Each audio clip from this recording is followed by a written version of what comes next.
Now to a World War II medal mystery. The saga takes us from a framing store in Ashland's strip mall to a cemetery in Vermont. Our cameras were on hand when a Purple Heart and Bronze Star were returned to a family of a World War II hero.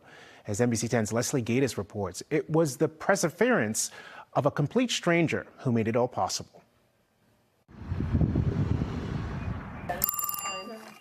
Premier Image Gallery. A few years back, somebody brought in a package with World War II medals. And I had put them in the drawer because I asked that person to get me a photograph or two.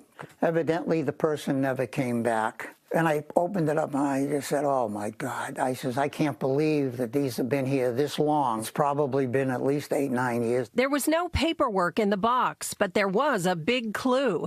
The Purple Heart and Bronze Star were engraved with the name Arthur Butler. And that's when I decided that I am going to make a quest and find Mr. Butler. Donald Gordon called his congressman and several VA offices. And they gave me the name of a half a dozen Arthur Butlers who served in World War II. He traced Butler to a senior living community in Marlboro and got sad news. He had passed. So now I'm saying to myself, how do I do this? Gordon was introduced to Charlie Russo, the attorney who handled Butler's estate. Well, hello, Don. Hi, how are you? I'm glad we could do this, really, to get these awards where they're supposed to go. A bachelor, no children, no grandchildren, 100 years of age, but he did have a couple of second cousins up in Vermont. Russo brought the medals to Saxton's River Cemetery in Vermont, where Butler is buried. Ginger Farquhar, the soldier's second cousin, received the medals at the grave. So I'd like to present you with Arthur's medals. I hope you'll treasure them. Thank you. We spoke every night on the phone at around 9 o'clock. Ginger was especially close to Arthur in their later years. He was about 20 years older.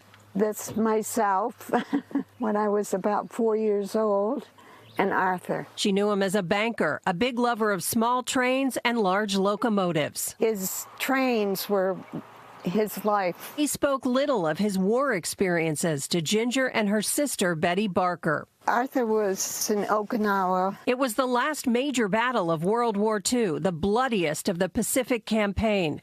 Butler was in a firefight, battling from a foxhole, injured by shrapnel from a grenade. He had to wait until morning to be rescued. He said one time got shot in the ass, so he got a medal for it.